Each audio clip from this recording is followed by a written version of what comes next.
Welcome to the Crypto Daily News. This podcast is created by Generative AI. Today is August 22nd, 2024, and we're diving into the latest happenings in the world of cryptocurrency, blockchain, and Web3. As always, links to all stories can be found in the episode notes. Binance is making headlines with its plan to hire 1,000 new employees this year, focusing on compliance roles.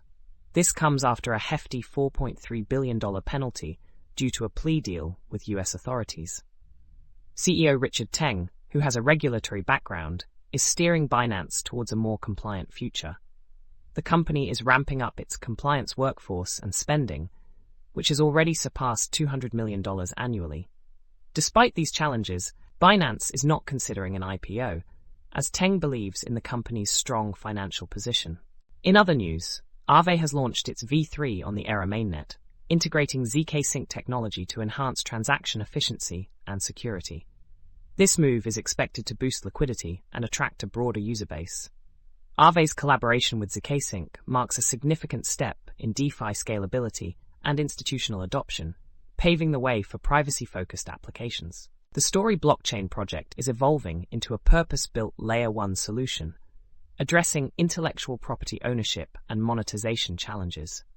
Initially focused on a programmable IP franchise, the team realized the need for a specialized L1 to handle complex IP relationships.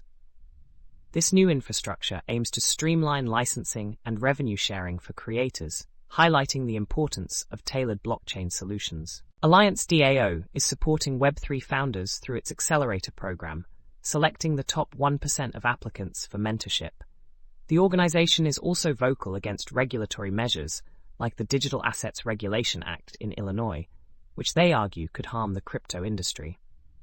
Alliance DAO continues to foster innovation while advocating for favorable regulatory environments. Ethereum is facing bearish sentiment, but optimism surrounds the upcoming Pectra upgrade, set for Q1 2025. This upgrade will merge the Prague and Electra updates, introducing features like account abstraction and transaction batching. These enhancements aim to improve user experience and reduce costs for validators, making Ethereum more competitive. Lastly, a significant exploit on the Dice9Win platform resulted in a $25,000 theft. The exploit leveraged flaws in the platform's smart contract design, highlighting vulnerabilities in online gambling platforms. Fortunately, SEAL 911 intervened, saving an additional $200,000 from being stolen. This incident underscores the need for robust security measures in smart contracts. That's all for today's episode of the Crypto Daily News. We hope you found these updates insightful.